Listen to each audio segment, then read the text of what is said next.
Hello అండి, ఈరోజు veg లవర్స్కి ఎంతో ఇష్టమైన పన్నీర్ బిర్యానీ చాలా సింపుల్గా చేసుకోవచ్చు. ఫస్ట్ పాన్ పెట్టేసుకొని ఆయిల్ వేసుకొని హోమ్మేడ్ పన్నీర్ అండి ఇంట్లోనే చేశాను నేను. ఆ పన్నీర్ వేసేసుకొని మంచిగా ఫ్రై చేసుకోవాలి. బాగా ఇలా గోల్డెన్ కలర్లో వచ్చే ఫ్రై చేసుకొని కొంచెం సాల్ట్ అండ్ కొంచెం కారం, కొంచెం పసుపు ఈ మూడు వేసేసుకొని మంచిగా ఫ్రై చేసుకోవాలండి.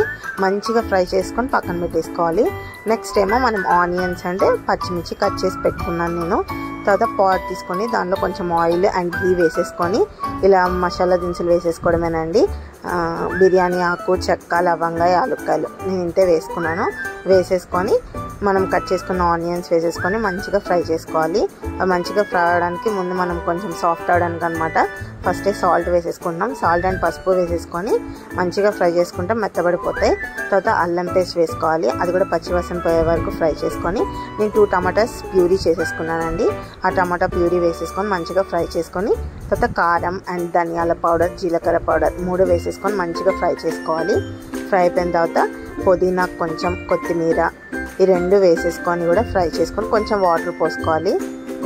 ఇలా మరిగే వాటర్ కొంచెం ఆయిల్ పైకి వచ్చేసిన తర్వాత మనం ఫ్రై చేసుకున్న పన్నీర్ వేసేసుకొని మంచిగా ఫ్రై చేసేసుకోవాలండి. మంచి స్మెల్ వస్తూ ఉంటుంది. ఇలా ఫ్రై చేసేసుకొని నెక్స్ట్ మనం ఇంకా వాటర్ పోసేసుకున్నాము. నేను గ్లాస్ రైస్కి 2 గ్లాసెస్ వాటర్ పోసాను అనమాట. పోసేసుకొని మంచిగా మనం నానబెట్టుకోవాలి. ఒక ½ అన్ అవర్ అలా నానబెట్టుకున్న రైస్ వేసేసుకున్నాను.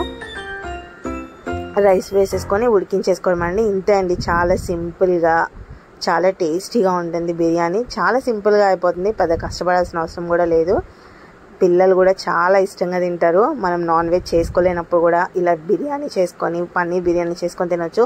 సాటర్డేస్, థర్స్డేస్ మనం చేస్తాం కదా, చేసినప్పుడు ఇలా చేసుకొని తింటే భలే ఉంటుంది. లాస్ట్లో కొత్తిమీర కొంచెం ఘీ వేసేసుకొని సర్వ్ చేసుకోవాలండి.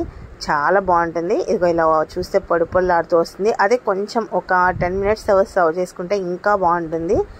చాలా టేస్టీగా ఉంటుంది. పిల్లలు కూడా చాలా ఇష్టంగా తింటారు. ఆ పన్నీర్ పీస్ కూడా చాలా బాగుంటుంది అన్నమాట.